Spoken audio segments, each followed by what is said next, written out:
Viewers, আজকে আমি আপনাদের একটা মুরগির নতুন রেসিপি দেখাবো। এটার নাম হচ্ছে মুরগির রাসা। প্রথমে আমি এটার মধ্যে টক দই দিয়ে দিলাম।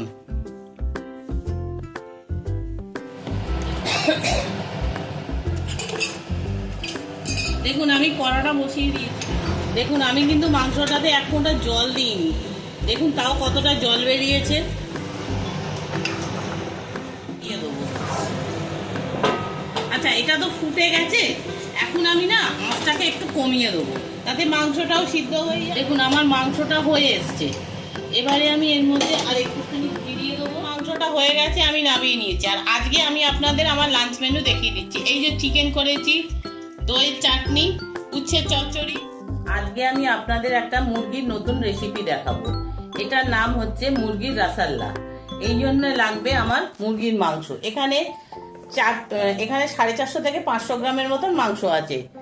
আচ্ছা, এছাড়া লাগবে আদা রসুন বাটা, 1 কাপ টক দই, ঘি লাগবে একটু, এছাড়া লাগবে কোচানো পেঁয়াজ আর কারি পাতা। দেখুন এই মাংসটা রান্না করা খুবই সোজা, এই কটা উপকরণেই হয়ে যাবে। প্রথম ভিউয়ার্স, আজকে আমি আপনাদের একটা মুরগির নতুন রেসিপি দেখাবো। এটার নাম হচ্ছে মুরগির রাসাল্লা। এই জন্য লাগবে আমার মুরগির মাংস। এখানে 450 থেকে 500 গ্রামের মতন মাংস আছে। আচ্ছা, এছাড়া লাগবে আদা রসুন বাটা, 1 কাপ টক দই, ঘি লাগবে একটু, এছাড়া লাগবে কোচানো পেঁয়াজ আর কারি পাতা। দেখুন এই মাংসটা রান্না করা খুবই সোজা, এই কটা উপকরণেই হয়ে যাবে। প্রথমে আমি এটার মধ্যে টক দই দিয়ে দিলাম। এবারে আমি এই আদা রসুন বাটাটাও দিয়ে দিলাম।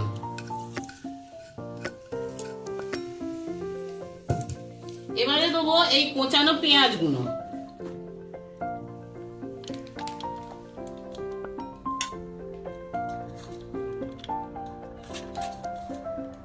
কারি পাতাটাও দিয়ে দেবো,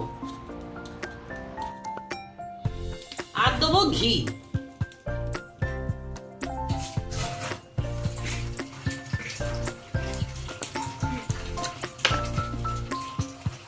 এখানে এই 2 চামচের মতন, ছোট চামচের 2 চামচের মতন আমি ঘি দিয়ে দিলাম। এই সমস্ত কিছু দিয়ে মাংসটাকে মেখে রাখবো 8 ঘন্টা থেকে 40 মিনিট।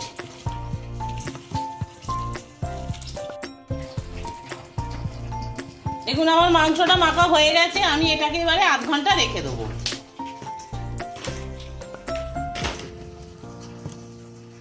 এইভাবে আমি 8 ঘন্টা রেখে দেবো।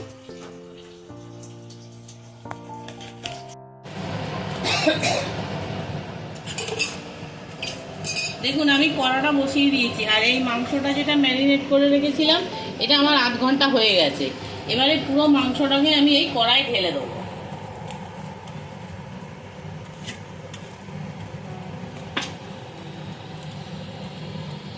আমি কিন্তু এখনো মাংসে নুন দিইনি।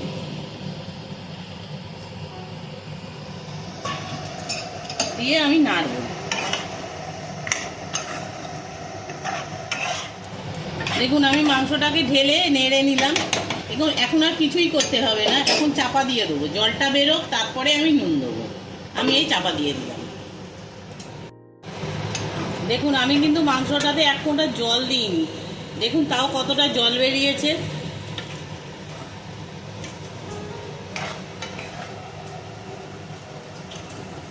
এইবারে আমি এর মধ্যে দিয়ে দেবো নুন।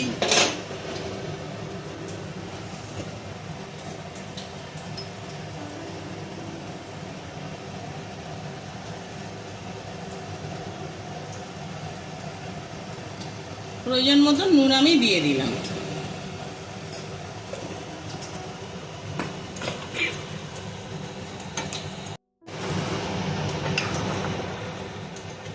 দিয়ে দেবো। আচ্ছা, এটা তো ফুটে গেছে। এখন আমি না আঁচটাকে একটু কমিয়ে দেবো, তাতে মাংসটাও সিদ্ধ হয়ে যাবে আর জলটা আর একটু বেরোবে।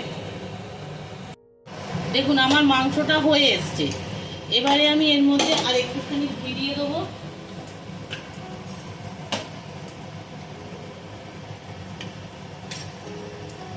আর দেবো একটু গরম মশলার গুঁড়ো। দিয়ে আমি নামিয়ে দেবো। নিয়ে আমি এবারে নামিয়ে দেবো মাংসটাকে। মাংসটা হয়ে গেছে, আমি নামিয়ে নিয়েছি। আর আজকে আমি আপনাদের আমার লাঞ্চ মেনু দেখিয়ে দিচ্ছি। এই যে চিকেন করেছি, দইয়ের চাটনি, উচ্ছের চচ্চড়ি, চিচিঙ্গে পোস্ত, কুমড়ো ভাজা আর ভাত। এই হচ্ছে আমার আজকে লাঞ্চের মেনু। এবারে আমি একটু টেস্ট করে দেখছি কিরকম হয়েছে।